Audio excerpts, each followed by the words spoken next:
Hey everybody, so this is Dustin. Today we're looking at a 2021 Alliance. And what I wanted to show you on here was I want to talk about propane and propane safety. So here's the propane tank.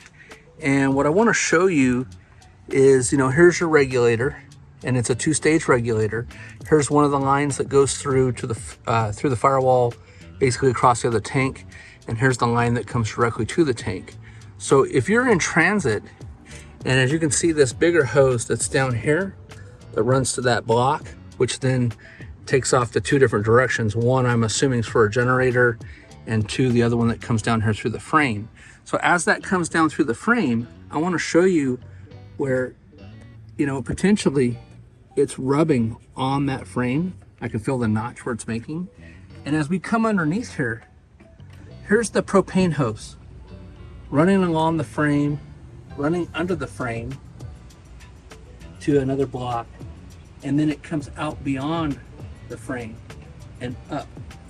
So when I say it comes up, it's basically now connected to the water heater and the furnace.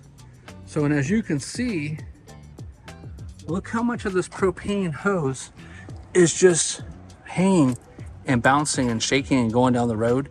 If anything whatsoever gets picked up and caught or hits these two exposed lines that go up through the floor, what's going to happen is you're not only going to lose your propane, but you take a risk of this thing catching on fire or filling up with propane or blowing up.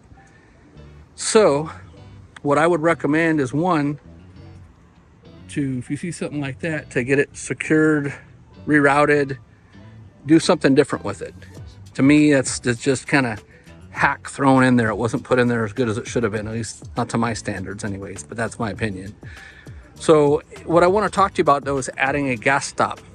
A gas stop is a device that's going to be attached in our links below that basically goes in between the pigtail connector and the valve itself, so that for some reason, if you're in transit and you're traveling, and let's say you have your refrigerator on and one of these lines bursts, gets hit, comes loose, that immediately shuts off the gas to protect you and those around you. So anyways, just a quick tip, and watch for more information on this. Thank you so much for watching.